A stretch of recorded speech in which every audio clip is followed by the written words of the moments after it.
नमस्कार, बहुत स्वागत है आपका जी मध्य प्रदेश छत्तीसगढ़ देख रहे हैं पर आपके साथ मैं हूं आसिफ शेख। एमपी में उपचुनाव की जंग शुरू हो चुकी है। 27 सीटें दांव पर लगी हैं और इन्हीं सीटों पर हार जीत से मध्य प्रदेश में सत्ता के सिंहासन का फैसला होगा। एक तरफ बीजेपी के लिए चुनौती है उपचुनाव में जीत दर्ज कर वो सत्ता पर काबिज रहे, तो कांग्रेस के सामने चुनौती इन 27 सीटों पर बीजेपी को पटखनी देकर वापसी करने की है। उपचुनाव की इसी जंग में जीत हासिल करने के लिए दोनों ही दल चुनाव की तैयारियों में जुटे हुए हैं।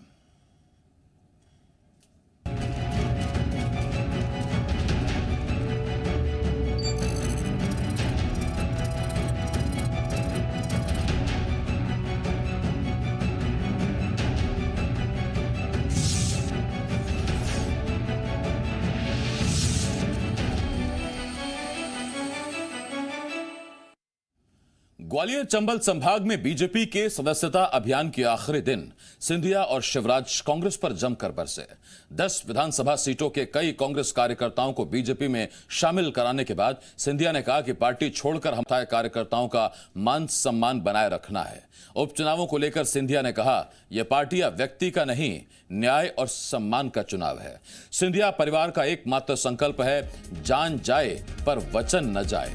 कमलनाथ पर निशाना साधते हुए सिंधिया ने कहा, जो सुख दुख में शामिल नहीं हो सकता उसे वोट मांगने का कोई अधिकार नहीं। सीएम शिवराज ने नए कार्यकर्ताओं का स्वागत करते हुए कहा, कांग्रेस के कीचड़ को छोड़कर आप सभी ने अच्छा किया, अब जनता की सेवा में जुटना है। सीएम ने सरकार का विजन सामने रखते हुए कहा, इस साल प्रदेश के 26 लाख घरों में नल कनेक्शन होगा और आने वाले 3 साल में हर घर तक साफ पानी पहुंचाना है।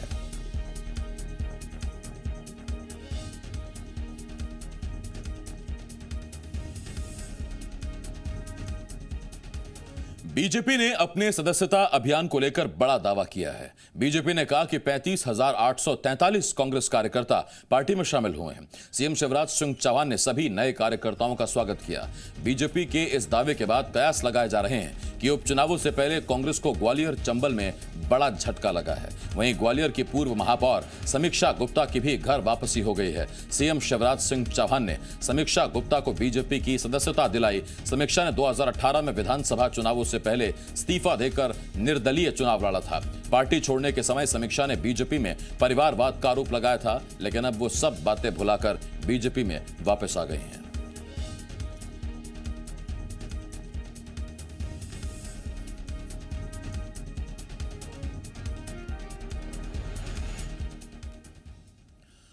उधर बीजेपी के सदस्यता अभियान को लेकर सिंधिया ने कहा कि आज तक लगभग 50,000 कार्यकर्ता बीजेपी पार्टी में शामिल हो चुके हैं। मेरा एक एक कार्यकर्ता मेरे साथ खड़ा और विकास के लिए दृढ़ संकल्पित है।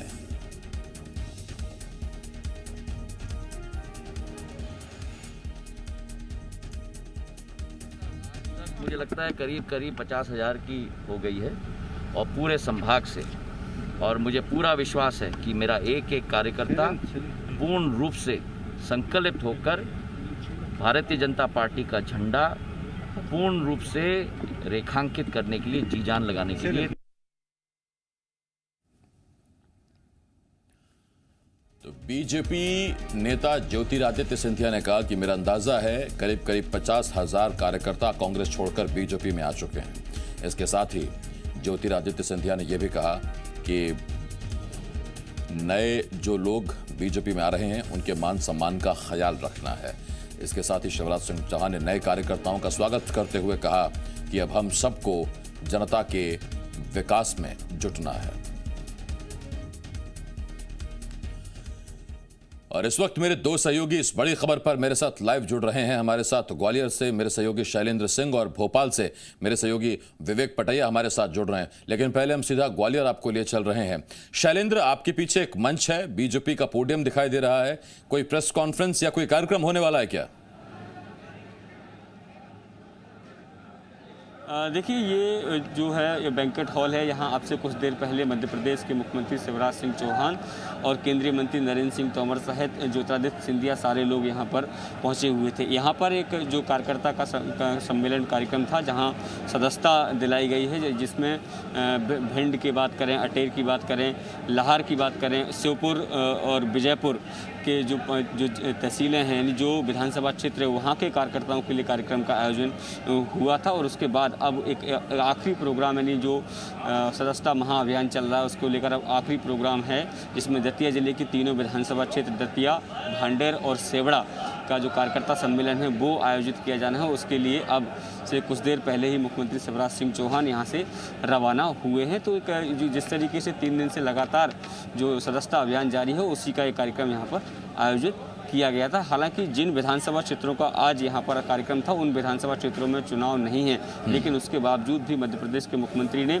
सभी लोगों से आह्वान किया है कि आने वाले समय में 27 जगह उपचुनाव हैं और आप लोगों की, सारे लोगों की रात रिश्तेदारियाँ दूसरे विधानसभा क्षेत्रों में होंगी जहाँ पर उपचुनाव होने हैं। तो ऐसे में जब आपके यहाँ कोई काम नहीं है तो आप उन विधानसभा क्षेत्रों में जाएँ और आपके जो भी परिचित लोग हैं उनको ये बताएं कि किस तरीके से 15 महीने में कांग्रेस ने प्रदेश का हाल बुरा कर दिया था और आने वाले समय में मध्य प्रदेश की जो बीजेपी सरकार है उसके हाथ मजबूत करने का काम करें। इस तरह का आह्वान जो है मध्य प्रदेश के मुख्यमंत्री शिवराज सिंह चौहान ने अब से कुछ देर पहले इसी मंच से किया है। जी आसिफ। शैलेंद्र के पीछे मंच है, कुर्सियां खाली हैं, महफिल उठ चुकी है। कब कहाँ खो गई जितनी भी थी परछाइयां, उठ गई यारों की महफिल, हो गई तन्हाइयां, क्योंकि 3 दिनों का ये जो मेगा शो था बीजेपी का, वो अब खत्म हो गया। सीधा विवेक, मैं आपके पास आ रहा हूं। विवेक, 3 दिनों में ग्वालियर चंबल में बीजेपी ने मेगा शो किया, पूरी ताकत दिखाने की कोशिश की, शिवराज महाराज की जोड़ी को जनता के सामने लाकर खड़ा कर दिया कि अब ग्वालियर चंबल में इससे बड़ी जोड़ी को कोई टक्कर देने वाला नहीं। किस हद तक कामयाब रही पार्टी की यह मुहिम,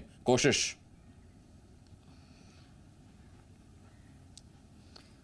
देखिए आसिफ, सबसे बड़ी बात है कि ग्वालियर चंबल में जिस तरह बीजेपी ने इन 3 दिनों में अपना अस्तित्व और अपनी भूमिका को जो है विधानसभा चुनाव के बाद दिखाने की कोशिश की है, क्योंकि विधानसभा चुनाव में जिस तरह परिणाम आए थे वो बीजेपी के मंशा के अनुरूप नहीं थे। ऐसी स्थिति में अब ज्योतिरादित्य सिंधिया, शिवराज सिंह चौहान और नरेंद्र सिंह तोमर, ये वो तीनों नेता है जो उस क्षेत्र में जाकर कांग्रेस के कह सकते हैं कि कांग्रेस को चुनौती देने की कोशिश कर रहे हैं और कांग्रेस वहां अपना अस्तित्व के लिए जो है उन 16 सीटों पर प्रत्याशी तलाश कर रही है। ऐसी स्थिति में कांग्रेस को झटका देते हुए करीब 35,000 कार्यकर्ता, जो बीजेपी का दावा है कि 35,000 कार्यकर्ता बीजेपी के जो बीजेपी में शामिल हुए कांग्रेस के, ऐसी स्थिति में कांग्रेस को यहाँ पर जरूर सोचने पर मजबूर कर दिया इस जोड़ी ने। लेकिन सबसे बड़ा सवाल है कि इन तीनों नेताओं को, और खासकर हम यदि इसमें जोड़ ले वी.डी. शर्मा को भी, तो इन चारों नेताओं ने आखिर एक मंच पर आकर क्या दिखाने की कोशिश की है। उसका सीधा सा एक ही मतलब है कि इन चारों नेताओं ने बताने की कोशिश की है कि बीजेपी में ये सब एक है। खासकर ग्वालियर चंबल के 3 नेता, चाहे वो ज्योतिरादित्य सिंधिया की बात करें, नरेंद्र सिंह तोमर की बात करें या फिर वी.डी. शर्मा की बात करें, ये तीनों उसी क्षेत्र से आते हैं और ऐसी स्थिति में तीनों ने अपनी एकजुटता यहाँ पर दिखाने की कोशिश की है। और शिवराज सिंह चौहान मुख्यमंत्री के तौर पर पिछले 13.5 साल और अब मुख्यमंत्री है, ऐसी स्थिति में उनको मंच पर जो है इन चारों नेताओं ने खड़े होकर ये दिखाने की कोशिश की कि कांग्रेस को यहाँ पर कड़ी टक्कर दी जाएगी। लेकिन सबसे बड़ा सवाल यही है कि जिस तरह मध्य प्रदेश में विपरीत परिस्थितियों में विधानसभा चुनाव के बाद बीजेपी ने अब सरकार बनाई है, 15 महीने की कांग्रेस की सरकार को जिस तरह जो है धराशायी सरकार हुई थी, उसके बाद बीजेपी की सरकार अस्तित्व में आई है। लेकिन सरकार में बने रहने के लिए बीजेपी को ग्वालियर चंबल की इन 16 सीटों पर जीत दर्ज करना बेहद जरूरी है और इसीलिए ये माहौल बनाने की कोशिश वहाँ पर बीजेपी ने की है। और सबसे बड़ी बात है कि बीजेपी के कार्यकर्ताओं और बीजेपी के नेताओं के बीच में अभी भी सिंधिया या कांग्रेस के तमाम जो लीडर आ रहे हैं या कार्यकर्ता आ रहे हैं,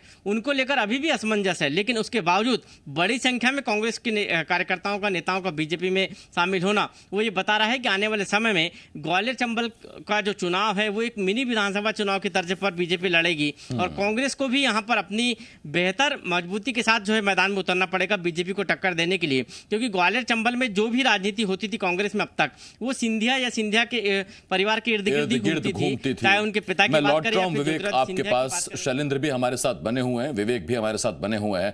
दर ग्वालियर चंबल संभाग में चल रहे बीजेपी के सदस्यता अभियान के आखिरी दिन समीक्षा गुप्ता गुप्ता की घर वापसी हुई। सीएम शिवराज सिंह चौहान ने समीक्षा गुप्ता को बीजेपी की सदस्यता दिलाई। इस दौरान केंद्रीय मंत्री नरेंद्र सिंह तोमर और राज्यसभा सांसद ज्योतिरादित्य सिंधिया भी मौजूद रहे। ग्वालियर की पूर्व महापौर समीक्षा गुप्ता विधानसभा चुनाव में बीजेपी से टिकट मांग रही थी। टिकट न मिलने पर नाराज होकर पार्टी छोड़ दी थी और निर्दलीय चुनाव लड़ी थी। अब समीक्षा गुप्ता ने फिर से बीजेपी ज्वाइन कर ली है। मीडिया से बात करते हुए समीक्षा गुप्ता ने कहा कि कुछ कारणों की वजह से पार्टी छोड़ी थी, लेकिन अब उनकी घर वापसी हो गई है। अब उपचुनाव में जो भी जिम्मेदारी पार्टी देगी उसको पूरा करेंगी।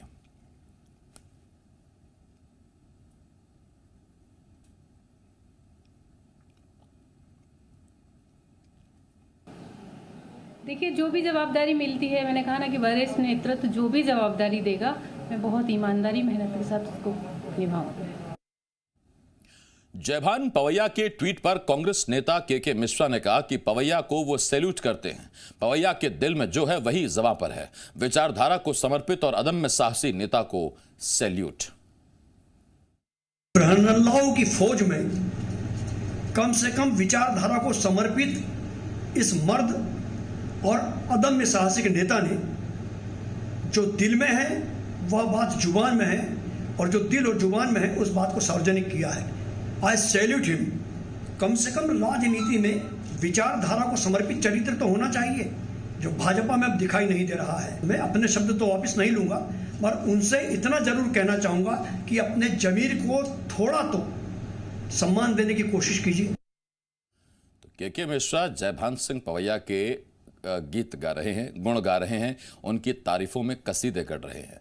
लेकिन आखिर ऐसा क्या कहा था जयभान पवैया ने, अब हम आपको बताते हैं।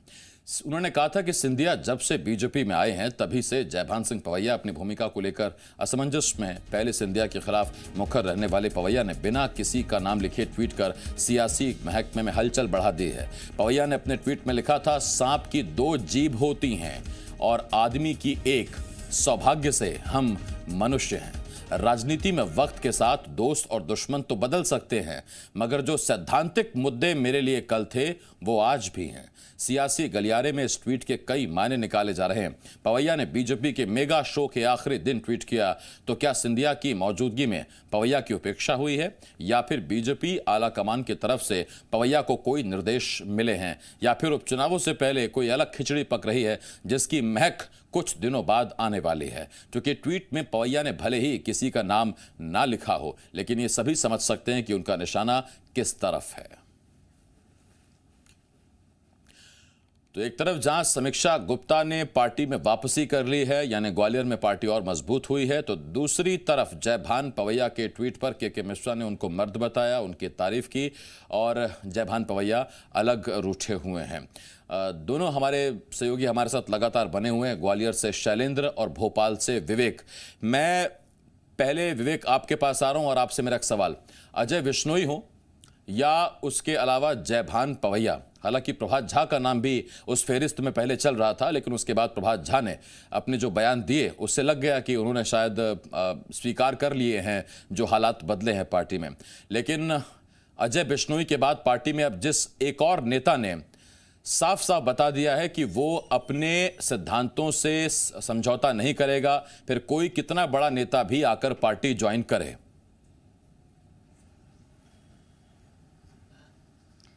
देखिए, जयभान सिंह पवैया की यदि हम बात करें तो वो एक ऐसे नेता के तौर पर जाने जाते हैं जो स्वभाव से ही जो है इस तरह के फैसले लेने के लिए और इस तरह के बयान देने के लिए जाने जाते हैं। बजरंग दल की बात करें या फिर उनका राम जन्मभूमि आंदोलन का इतिहास देखें, वो इस तरह की बयानबाजी के लिए सुर्खियों में रहे हैं। अब जब सिंधिया जो उनके धूर विरोधी रहे हैं और सिंधिया को लेकर अक्सर बयानबाजी करते रहे हैं, वो यदि बीजेपी में है और ख़ासकर अपनी विधानसभा सीट से वो सिंधिया के जो समर्थक है वो अब बीजेपी के प्रत्याशी हो रहे हैं, तो कहीं न कहीं सिंधिया की टीस, सिंधिया का जो सिंधिया को लेकर उनकी टीस है जयभान सिंह पवैया की, वो सामने आना लाजमी है। हो सकता है कि इस ट्वीट के जरिए उन्होंने वो इशारों में जो है बताने की कोशिश की है, लेकिन अन्य नेताओं की भी बात करें तो वो भी अब जो है भले ही खुलकर नहीं बोल रहे हों, लेकिन इस बात को लेकर बीजेपी में भी अब घमासान छिड़ा हुआ है कि किस तरह जो दूसरी दलों के नेता कांग्रेस के नेता यदि बीजेपी में आ रहे हैं तो अपनी ही पार्टी के नेताओं को, अपने ही पार्टी के कार्यकर्ताओं को वो तवज्जो मिलना अब जो है कम हो गई या नहीं मिल रही है जो पहले मिलना चाहिए थी। जयभान सिंह पविया ग्वालियर में एक बहुत बड़ा नाम है और उनका अपना एक अस्तित्व है। ऐसी स्थिति में अब उनको ट्वीट करके अपनी बात कहना पड़ रही है। इसका मतलब साफ है कि 3 दिन का ये जो दौरा था इसमें कहीं ना कहीं जयभान सिंह पविया को जो महत्व देना था वो हो सकता है नहीं मिला हो और इसलिए आज उनको ये ट्वीट करना पड़ रहा है। और कांग्रेस उनके इस ट्वीट के जरिए बीजेपी पर निशाना साधने से नहीं चूक रही है और यही कारण है कि जयभान सिंह पविया के जरिए सिंधिया और बीजेपी दोनों पर कांग्रेस ने निशाना साधने की कोशिश भी की है। लेकिन जयभान सिंह पविया की बात करें तो अब बीजेपी को देखना होगा कि उनको कैसे एडजस्ट करती है, कैसे हैंडल करना है, कैसे एडजस्ट करना है, क्योंकि जयभान पविया शुरू से मुखर रहे हैं और खास तौर पर ज्योतिरादित्य सिंधिया परिवार या फिर छतरी के लिए वो किस तरह से मुखर रहे हैं, उनके जो विरोध हैं वो जनता ने देखे हैं। मैं लौट रहा हूँ विवेक आपके पास, शैलेंद्र आपके पास आ रहा हूँ। और उससे पहले एक बहुत अहम बात जो इस पूरे एपिसोड में देखने को मिल रही है वो ये कि वक्त बहुत बड़ी चीज़ है, कई सवालों का जवाब देती है। आपको याद होगा रानी लक्ष्मीबाई के लिए एक बड़े मेले का आयोजन हर साल जयभान पविया ग्वालियर में कराते हैं। इस बार नहीं हुआ। ज्योतिरादित्य सिंधिया के पार्टी ज्वाइन करने के बाद कहा यह गया कि कोरोना की वजह से है। सवाल यह उठा कि वाकई कोरोना की वजह है या दरअसल जयभान पविया को एडजस्ट कर दिया गया, उनको चुप करा दिया गया। लेकिन आज का ट्वीट बताता है कि शायद वो कोरोना की वजह से ही था और इसीलिए पविया न झुके न डरे, वो कोरोना की वजह से ही था। इस सवाल का जवाब ऐसा लगता है कि मिल गया है। शैलेंद्र, मैं आपके पास आ रहा हूं। कांग्रेस में एक दौर था कि अगर एक मंच पर दिग्विजय सिंह, ज्योतिरादित्य सिंधिया और कमलनाथ आ जाएं तो वो हेडलाइंस हुआ करती थी। इस तरह की तस्वीरें अमूमन दिखा नहीं करती थी और फिर यह कहा जाता था कांग्रेस ने एकता दिखाने की कोशिश की है। लेकिन बीजेपी में जितने खुले तौर पर जो 4 नाम विवेक भी गिना रहे थे, वीडी शर्मा वहीं से आते हैं, नरेंद्र सिंह तोमर, ज्योतिरादित्य सिंधिया और मध्य प्रदेश के मुख्यमंत्री शिवराज सिंह चौहान, चारों बहुत आसानी से हर मंच पर एक साथ नजर आ रहे हैं। जनता थोड़ी सी कंफ्यूज है। जिस बीजेपी को उन्होंने ग्वालियर चंबल में एक तरीके से नकारा, वोट कम दिए, जिस सिंधिया का वहां पर वर्चस्व है, अब वो किसे वोट दें और किसे ना दें, इसको लेकर जनता भी अपना हिसाब किताब जोड़ने में लग गई है, क्योंकि बीजेपी ने सिंधिया को आगे कर दिया है। देखिए, बिल्कुल आपने ठीक कहा। जिस तरीके से अभी 3 दिन से जो मेगा शो आयोजित किए जा रहे हैं उसमें सबसे आगे, जिस तरह से मैं बात कल भी बता रहा था कि केंद्र बिंदु जो है वो सिंधिया हैं और सबसे ज़्यादा जो बात हो रही है वो इसी बात को लेकर हो रही है कि आखिर सिंधिया जी ने पार्टी क्यों बदली और उनके साथ जो 22 लोग आए हैं आखिर उन ऐसे क्या कारण रहे कि उन्होंने मंत्री पद से इस्तीफा दे दिया और विधायकी से इस्तीफा दिया। जिस तरीके से कांग्रेस से सवाल लगातार खड़े कर रही है कि ये लोग कहीं ना कहीं पैसे के लालच में, अपने स्वार्थ के लालच में जनता के साथ धोखा किया है, जनमत को बेचा है, वही चीज़ें जो है अब बीजेपी उन पर अब सफाई दे रही है या ये कहें कि पलटवार कर रही है कांग्रेस पर, क्योंकि साफ तौर पर ये लोग सब लगातार मंच पर कह रहे हैं, चाहे जो 4 जो बड़े नेताओं की बात हो रही है उन लोगों की बात हो या फिर स्थानीय पूर्व विधायक या मंत्रियों की बात हो, ये सारे के सारे लोग यही कह रहे हैं कि 15 महीने पहले जो आपसे वादे किए थे उनको लेकर जब भी वो कमलनाथ जी से मिलने जाते थे तो उनके पास न तो उनके बात सुनने का समय होता था और ना ही इलाके के विकास के लिए पैसे होते थे। जब ऐसी स्थिति में जब वो क्षेत्र में जनता के बीच जाते थे तो जनता कहीं ना कहीं उनसे वो सवाल करती थी कि आपने जो वादे किए थे उनका आखिर क्या हुआ, और उन्हीं वादे जब पूरे नहीं हुए इसको लेकर जब जो सिंधिया हैं उन्होंने जब कमलनाथ जी को वादे पूरे करने की बात कही और जब वादे तो नहीं माने, उल्टा उनको सड़क पर उतर जाने को कहा, तो ये कांग्रेस जो बीजेपी है वो इस बात को अब एस्टेब्लिश कर रही है कि लगातार कि आखिर क्यों सिंधिया ने पार्टी छोड़ी, क्यों उनके 22 समर्थकों ने पार्टी छोड़ी, क्योंकि वो जानती है कि आने वाले चुनाव में जब वो जनता के बीच जाएंगे तो सवाल जनता ये जरूर करेगी कि आखिर 15 महीने पहले, 20 महीने पहले नहीं हमने आपको वोट दिया था, तो आखिर ऐसी क्या बात आन पड़ी कि आपने पार्टी छोड़ दी, और अब क्या गारंटी है कि जिस पार्टी में आप आए हो उसको अगर हम आपको वोट देते हैं और आपकी सरकार बनी रहती है तो आने वाले समय में आप हमारे विकास कार्य करेंगे। तो यही कारण है कि खुद मुख्यमंत्री शिवराज सिंह चौहान जो कामों की लिस्ट प्रोजेक्ट है वो जनता को यहाँ बता रहे हैं। वो बता रहे हैं कि फला विधायक जो आपके इलाके के हैं, जिन्होंने कांग्रेस के समय में आपसे ये वादे किए थे, ये वादे आपके पूरे नहीं हुए, लेकिन अब वो हमारे साथ हैं। उन्होंने विकास कार्यों की सूची हमें सौंपी है, बाकायदा वो काम कराएंगे। और हमने ये खबर दिखाई भी थी मध्य प्रदेश के जनता को, जी मध्य प्रदेश छत्तीसगढ़ पर, कि कैसे जो विधायक संभावित प्रत्याशी हैं, माफ कीजिए जो नेता पूर्व विधायक संभावित प्रत्याशी हैं, उन्होंने और मंत्रियों ने अपने अपने कामों की लिस्ट सरकार को सौंप दी और ज्यादातर पर मुहर लग भी गई है। विवेक, बहुत शुक्रिया आपका। शैलेंद्र, आपका भी बहुत बहुत शुक्रिया हमारे साथ जुड़ने के लिए। विवेक पटैया, जी मीडिया संवाददाता भोपाल से, शैलेंद्र सिंह, जी मीडिया संवाददाता ग्वालियर से इस वक्त हमारे साथ जुड़े हुए थे। ग्वालियर चंबल में बीजेपी के सदस्यता अभियान पर कमलनाथ ने जमकर हमला बोला है। उन्होंने कहा कि कोरोना काल में बीजेपी भीड़ जुटाकर सदस्यता अभियान कार्यक्रम कर रही है, जनता को दिखा रहा है कि बीजेपी का सही रूप क्या है। कमलनाथ ने कहा कि उपचुनाव में जनता बीजेपी को कड़ा जवाब देगी। ग्वालियर में हो रहे बीजेपी के सदस्यता अभियान के खिलाफ कांग्रेस ने ग्वालियर के पड़ाव थाने में आवेदन दिया है। वकीलों के साथ कांग्रेस नेता पड़ाव थाने पहुंचे। अपने आवेदन में कांग्रेस ने कोरोना गाइडलाइन के उल्लंघन का हवाला देते हुए जिला कलेक्टर और एसपी के खिलाफ आवेदन दिया। दोनों पर बीजेपी का हाथ देने का आरोप लगाया है और कार्रवाई की मांग की है। हमने माननीय एडिशनल एसपी महोदय को एफआईआर की प्रति सौंपकर उनसे प्रार्थना की है कि वे इन दोषी अधिकारियों के विरुद्ध एफआईआर दर्ज करें। भारतीय जनता पार्टी की सदस्यता ग्रहण कर चुके कलेक्टर एसपी साहब के विरुद्ध एफआईआर दर्ज की जाए और उन्हें चुनाव के पहले अपने पदों से हटाया जाए।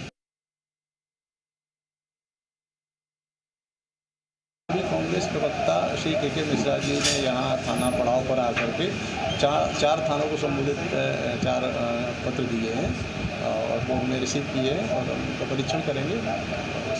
जो विधि सम्मत चीज़ है एक्शन लिया। और यहाँ में एक छोटे से ब्रेक के लिए रुकना होगा, लेकिन ब्रेक के बाद भी तमाम बड़ी खबरें बहुत जल्द लौट रहे हैं।